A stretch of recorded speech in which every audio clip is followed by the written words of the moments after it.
So now we'll move into our case study example on green ammonia.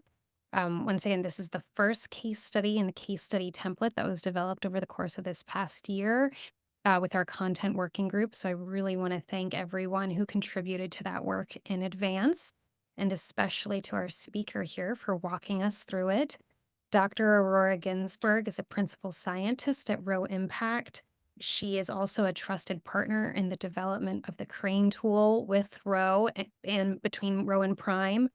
She specialized in green chemistry and systems thinking at the University of Oregon, and she's focused on data transformation methodologies that lead to transparent and actionable decision making, which I think is something we can all get behind here at Frame. Thank you, Aurora, for joining us. I will turn it over to you. So as Carrie mentioned, this is the result of a lot of work over the past year among the content working group or the case study working group members from the Project Frame community. The members and their affiliations are listed on this slide. It takes a village. Thank you to everyone involved. The purpose of this case study was to develop a open access resource for people to see as an example of the methodology in action that didn't have any issues of confidentiality and had some community consensus around the approaches taken to arrive at the numbers.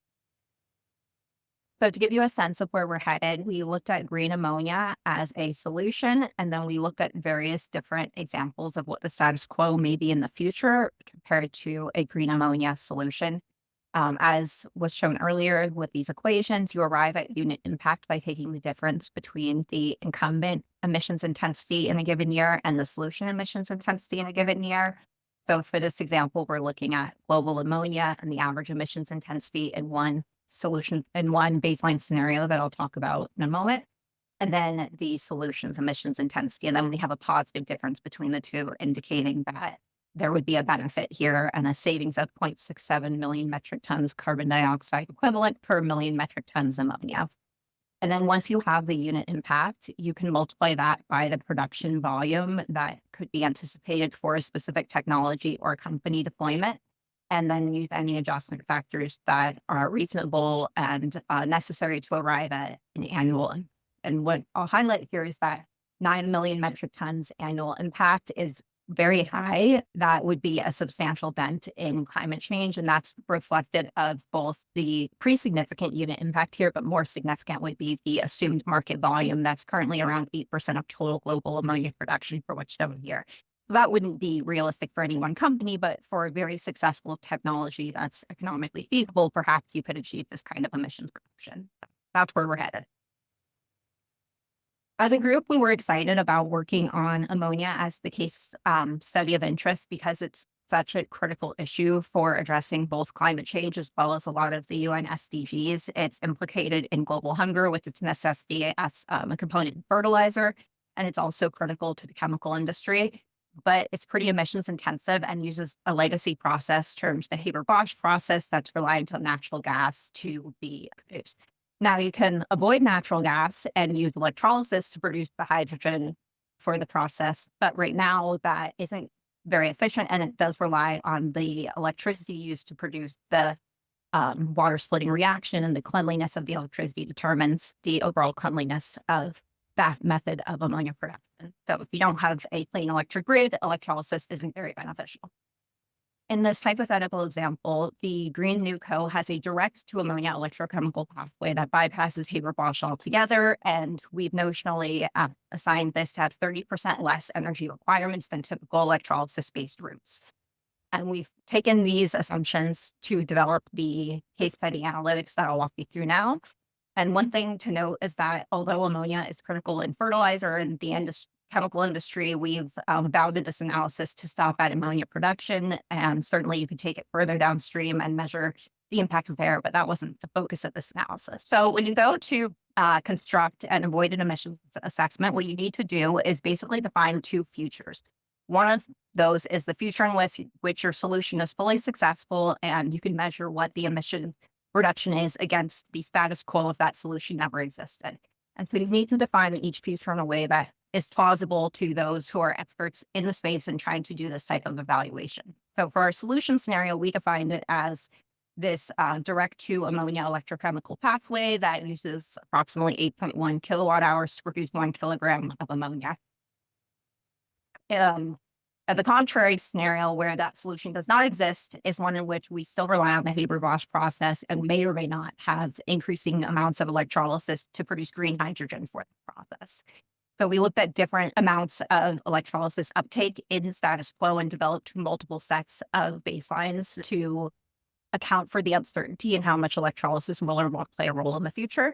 And just to repeat from the last slide, if you use electrolysis-based methods, you can get away from using natural gas, but the benefit depends upon the cleanliness of the electricity you're using. As the case study template has laid out, when you want to start quantifying an effect, you need to understand what the effect is and what the overall benefit or detriment will be compared to the status quo. In the case of the direct to ammonia pathway, if you are displacing the Haber-Bosch, it is actually worse, at least until the grid gets cleaner around 2030. If you are displaced in the sustainable development scenario, and we'll talk about this more in a second, but there are different future decarbonization pathways that you could model, and that will affect at what point you can break even and expect to have a more beneficial process than the Haber-Bosch. If you're comparing it to electrolysis-based methods, well, by definition, we said it takes 30% less energy. So if they're being run on the same exact electric grid, it would be more beneficial than that. But in all reality, the new co is not going to be run on the same electric grid as the electrolysis-based methods, and so they'll be existing at different locations. And then it's going to be a matter of the electric grid composition in each location. So you'll see on the right, it says it depends because that's on the source of electricity being used for the electrochemical place. So I won't go into all the calculations here. There is an accompanying Excel file and PDF of the case study that are going to be coming out, I think, in the next week or so. And that has all of the calculations that you can dive into. But just to give you an overview here of how we arrive at some of the numbers, some of the key inputs are the emission intensity of the Haber-Bosch process, which we took to be 2.16. I think it ranges around plus or minus 1. And then the ammonia production intensity via electrolysis, and this is the energy intensity. So again, it depends upon the emissions intensity of the electric grid, how much emissions this will result in. And then we took 30% less than that to be NewCo's energy intensity. The electric grid emissions intensity in 2024 globally is around 0.375 million metric tons carbon dioxide per terawatt hour. And so if you multiply that by the energy intensity, then you have the emission intensity of the electrochemical pathways. And so from these data, we can see that the new co-emissions factor is around 3.04 kilograms CO2e per kilogram ammonia. And the incumbent at that point in time is just considered to be Haber-Bosch because it's an insignificant amount of electrolysis currently used at scale. And that means that we'd be comparing 3.04 for the solution versus 2.16 for the Haber-Bosch. So today, this has a negative unit impact of negative 0.8 carbon dioxide equivalents per kilogram ammonia, meaning that right now it's actually worse to deploy this technology purely from an emission perspective if you're using the global electric grid intensity. Of course, if you're running the electrolysis or the electrochemical pathway on renewable energy, it's a different story, but we're looking here at what if this was fully deployed and relying on grid electricity in many different locations. And so once we have the unit impact, we then look at the different markets that it can enter. And so in this study, we looked at the total global ammonia market, which is quite large at 176 million metric tons annually and expected to grow between 1.1 to 2% per year as population growth expands. And we took the serviceable available market to be the same as the total available market. You'll see shortly in Crane that we have the feature to look at just subsets of the market. And so we could have looked at just the fraction of the market that's expected to be Haber-Bosch in the future, or just the fraction that's expected to be hydrolysis-based in the future, but we looked at the total here. And then what we did from there, and again, this is more detailed in the case study documentation, is we looked at different impact scenarios. So we looked at a low impact, a medium impact, and a high impact scenario. And for each one of these, we varied different key parameters that could exist in different possible futures. So in a low impact scenario, the grid stays dirty, meaning that electrolysis stays really hard to have lower emissions than natural gas. And that would be the stated policy scenario. And in that scenario, we also looked at if Haber-Bosch remains dominant because there wouldn't be very much of an incentive for electrolysis to be uptaken. And that results in lower emission savings than some of the other scenarios. The medium impact scenario, which we call the base case, and that's the one that's been translated into Crane, is the one that we think seems probably the most plausible, which is the sustainable development scenario. So that is where we start heading towards the Paris Agreement goals, and there is slow adoption of electrolysis-based ammonia in the status quo, and approximately 40% of ammonia is made via green hydrogen by 2050. The high impact scenario is very similar to that one, except that we have all Haber-Bosch. We have all Haber-Bosch in the baseline.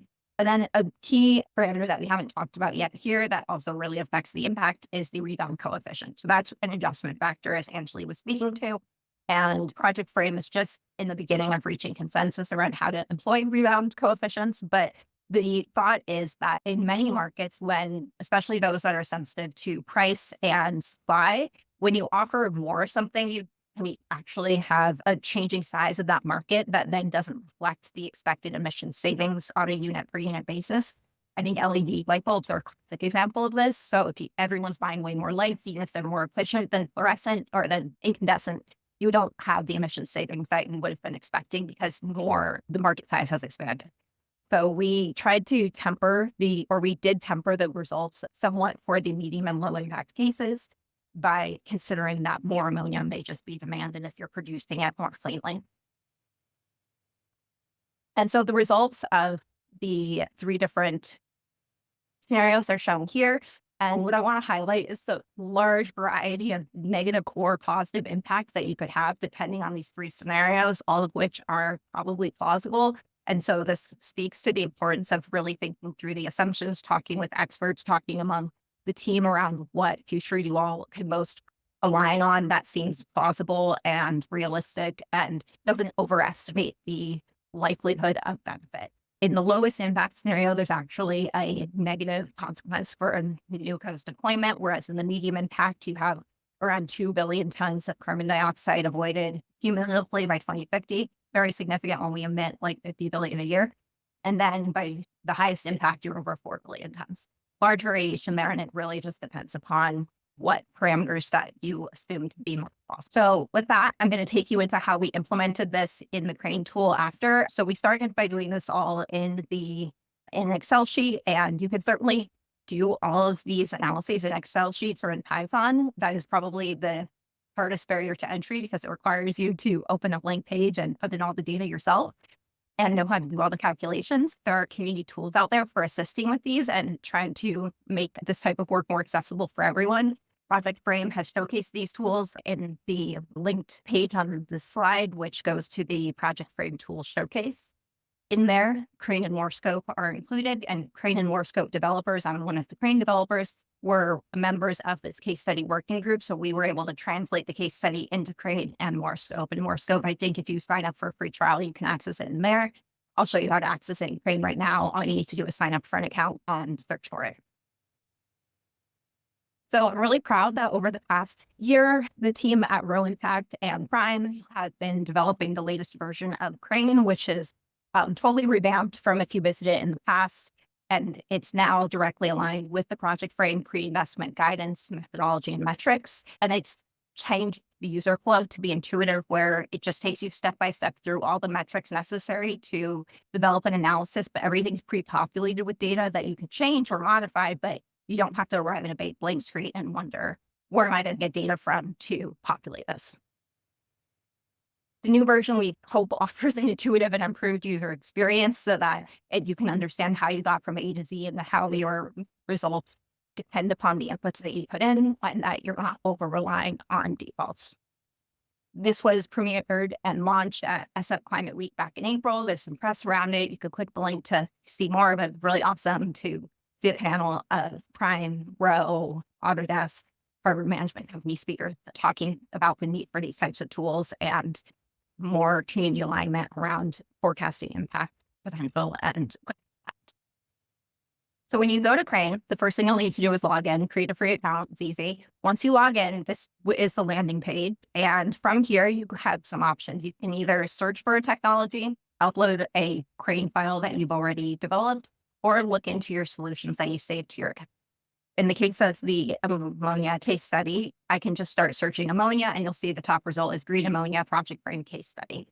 Alternatively, if you don't really know what you want, but you want to see what Crane has, if I wasn't searching, there's text here underneath the search engine that says you can view our complete list of technologies here. Click there. You can review the complete list, copy the name of the technology, and then come back and put it in the search engine to pull it up.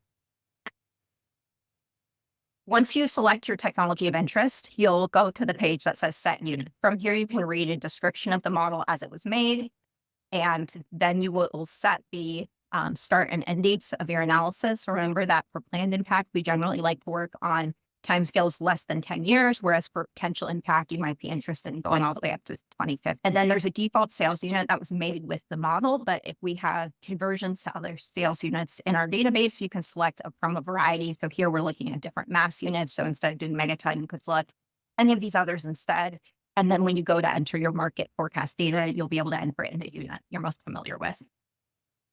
Similarly, for the incumbent market, there will be a default there, but you can select if we have multiple markets for that model. So in this case, we have the total ammonia production market, and then you can have a segment of that market, which would be either ammonia made via the typical Haber-Bosch process or ammonia made with green hydrogen electrochemically. From there, you'll see the incumbent emissions from the incumbent market you just selected. And in this case, it's total global ammonia emissions, and it's from the IEA Sustainable Development Scenario because this was the medium impact case that was translated into Crane. What you'll notice here is that the emissions slowly go down over time. And the reason for this is because this market considers both electrolysis and the legacy steam methane reforming coupled with Haber-Bosch. If we expect that the electric grid will get cleaner, then we expect electrolysis will get cleaner, and consequently, total global ammonia production slowly trends down. The slope of this line depends upon what baseline and scenario you selected. You'll want to do a sanity check here that this meets your expectations based upon the data set you're working with. You can also view and edit the references on any of these screens by clicking Edit References at the top, and you can see where the data came from and dig into it yourself. Oftentimes, what people will want to do is they'll want to make it more regionally specific, and some of the courses will have that regional specificity, so you could go to the reference, find the data, type in a different geography here, enter the data for that geography, and then just make sure to adjust your market size accordingly on a future page. Next, you're taken to your solution unit emissions, and this is where you should have a sense of what the new product or company is able to achieve relative to the incumbent. So here we established that it was 30% less energy than incumbent electrolysis, and using the electric grid intensity, we were able to arrive at that emissions intensity. And again, we see a trend downwards, but this is much more drastic than the prior slide because this market is entirely dependent on the electric grid intensity.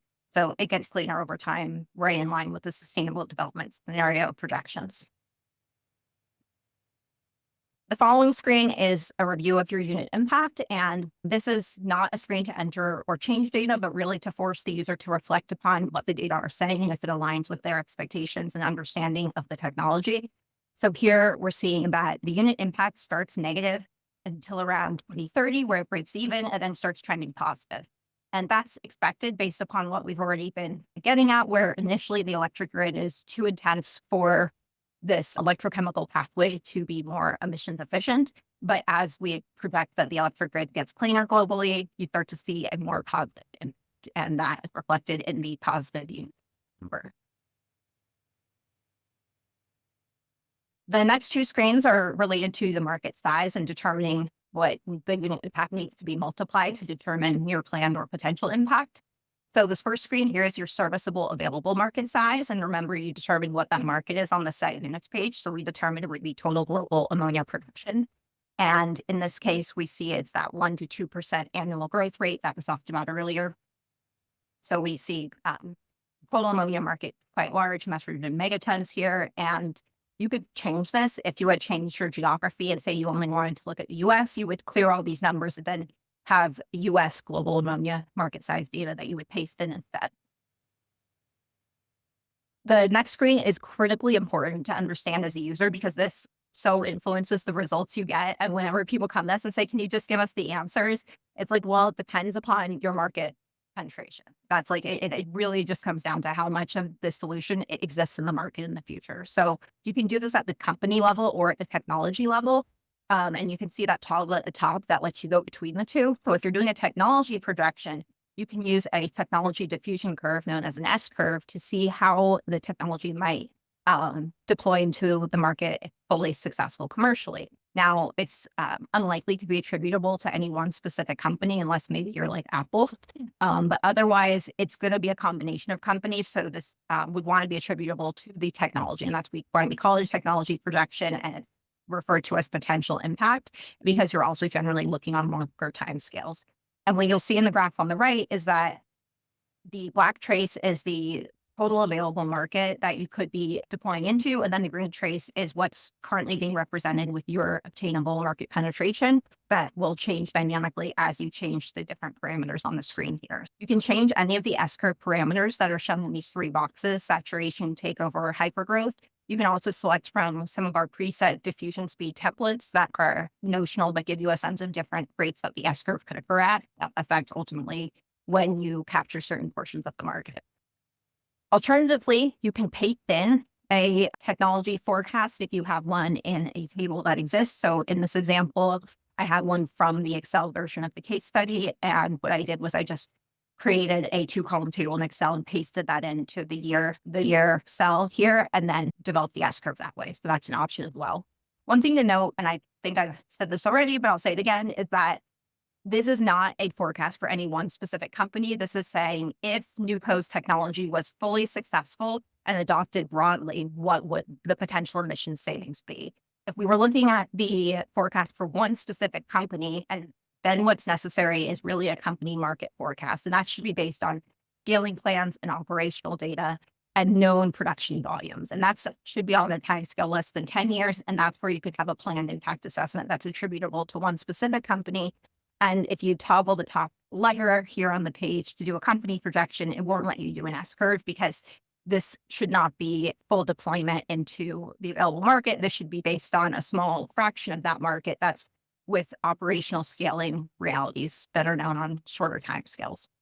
And from there, you would enter data. You can enter as few as like 2 data points and then just have it interpolate between them, or you can enter annual data if you have them. Once you've entered all that data, you have enough to generate a report. And this is what it looks like in the live web app. So you have your description of the technology at the top, a summary of the data in the start and end year, and it reminds you that your impact is a result of the product of the unit impact times the serviceable obtainable market.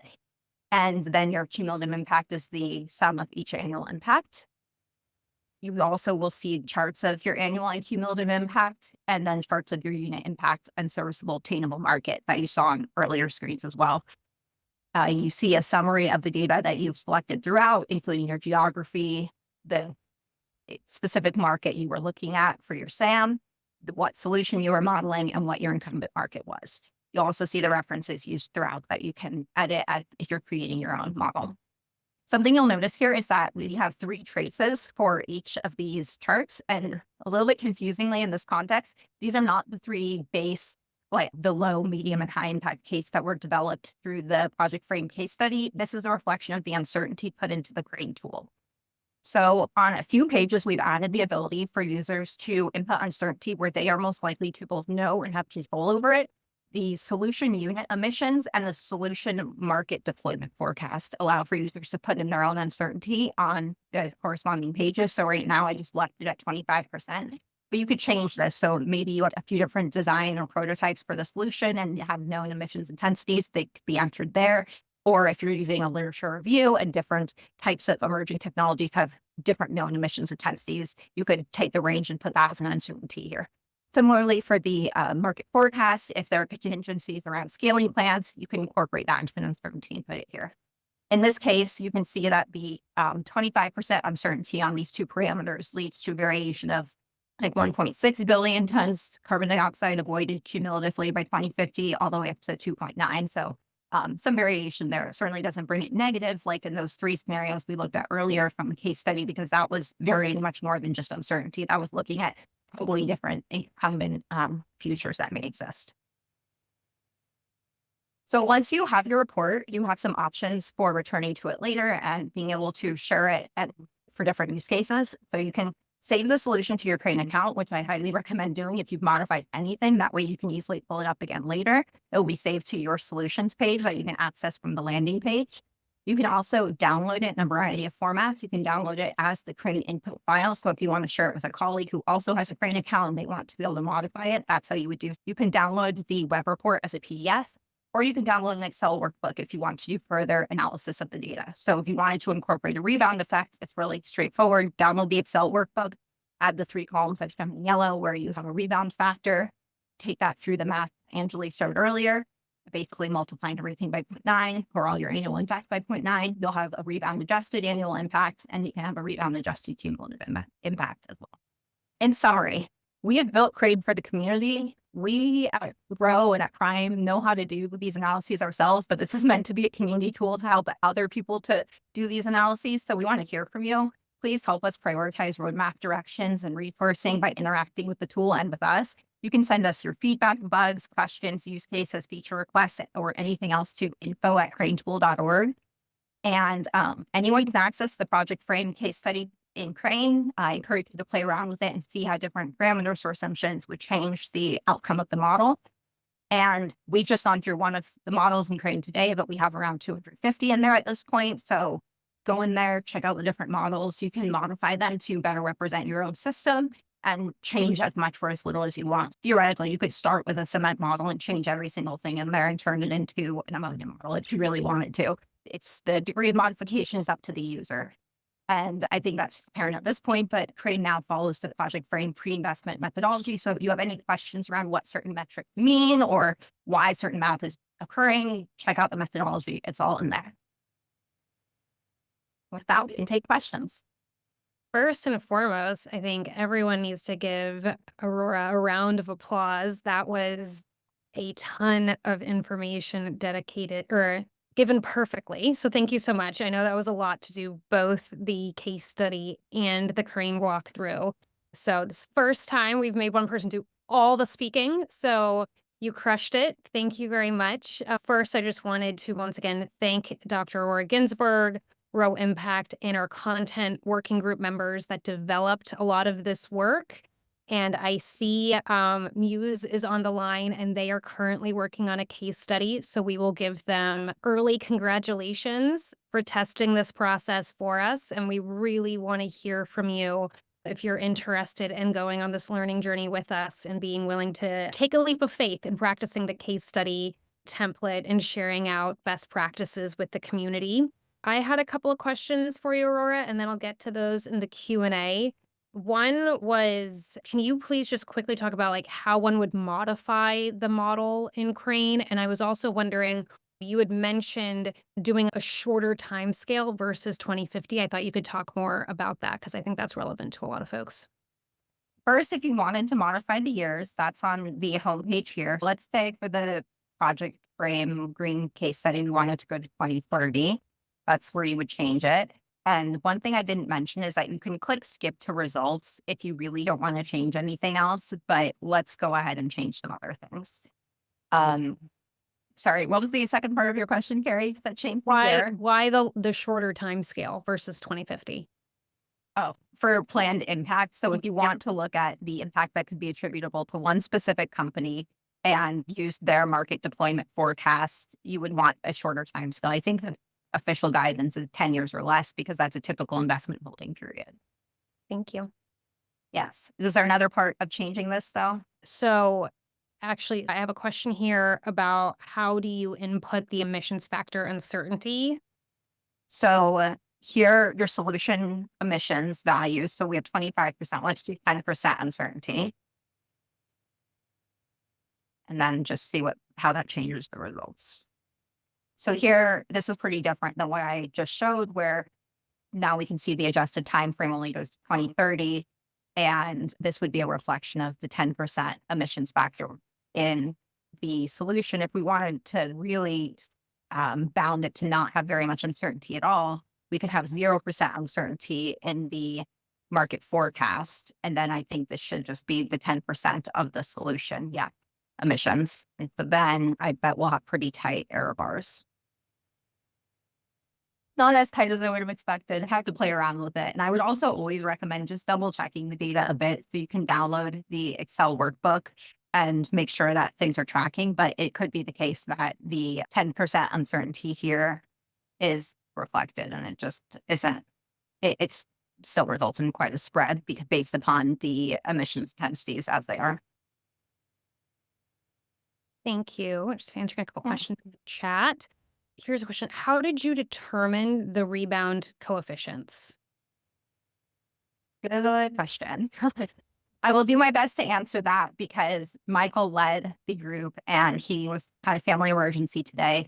But let's see if we can pull up that hidden And, slide. and I just want to say, if we can't, please do not worry, and we can follow up directly since we will still be finalizing this. And I can make sure if there are any outstanding questions that we can respond if people send them to impact@primecoalition.org. Oh, well, I will start the answer. There's this slide from a draft of a rebound effect guidance coming from some of the working groups. And the slide evaluates market tightness based upon how undersupplied or sensitive to price a market is. And if it's very sensitive to price and supply, then you need a higher rebound coefficient. Whereas if it's more firm or if it's not a tight market, then you don't need as much of a coefficient because it's considered a more inelastic market. So offshore drilling is determined to not need a rebound coefficient. We determined that the ammonia market was somewhere between these two, where it's not as inelastic as offshore drilling, but it's probably somewhere around lights used in the US, which are already widely available and fairly low cost compared to somewhere that the product might not be very available or is prohibitively cost. Thank you. I have a question here that I think I'll direct to Anjali. How would you say that this approach compared to consequential life cycle assessments? Where are we in that discussion?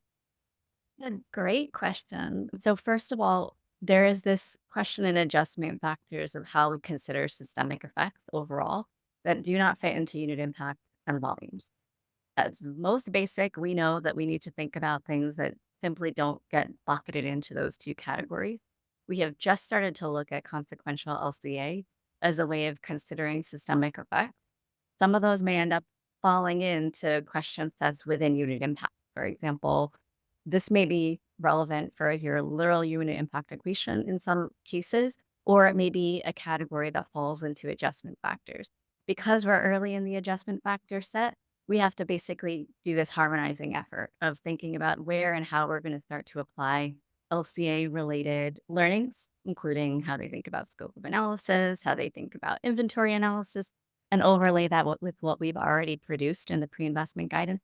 That's going on right now, and actually, the question, whoever asked that question, I would love to hear your thoughts and others on the line because we have asked that same question recently and we're trying to think about where to put it into the equation. This does feel like one of those things that might merit a future focus group as well.